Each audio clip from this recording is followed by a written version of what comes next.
Welcome back to Daybreak. It's a growing problem and doctors aren't sure exactly what's causing it. We're talking about food allergies this half hour. 12 million Americans are affected, of which 3 million are kids. They can have a severe reaction, even die if they come in contact with foods like milk, eggs, peanuts, flour. And avoiding them, tough, especially when food companies don't properly label their products. Last half hour, we spoke to a mom who has 3 kids with food allergies. This half hour, we're talking with Dr. Christine Schafer from Grand Rapids Allergy about this. And, Doc, let's start off with what is an allergy, what constitutes it, and how do you know if you've got one? A food allergy is an immune reaction where our bodies are actually making an antibody against a harmless substance, a food. Body doesn't like the food, huh? Right, right. And so our immune system is very good at fighting germs like bacteria and viruses. But this is a condition where we're making antibodies against egg and milk and peanut, harmless things.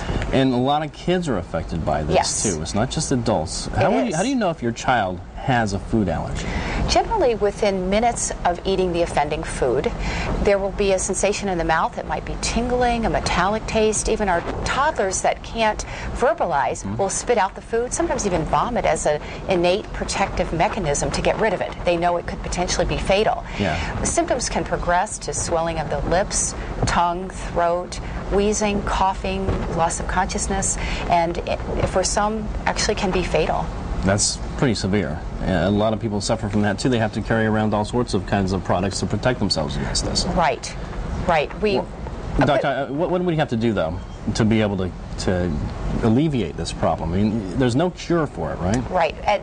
There is no cure for food allergies, so the only way to prevent a reaction is actually to label read and be sure that there's no accidental exposure. We teach our children to, if there's no label, they say no label, no thank you.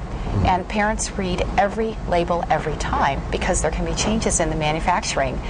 Is there some research that's being done now, though? Yes, food allergy research ongoing to look at whether or not we can find a cure.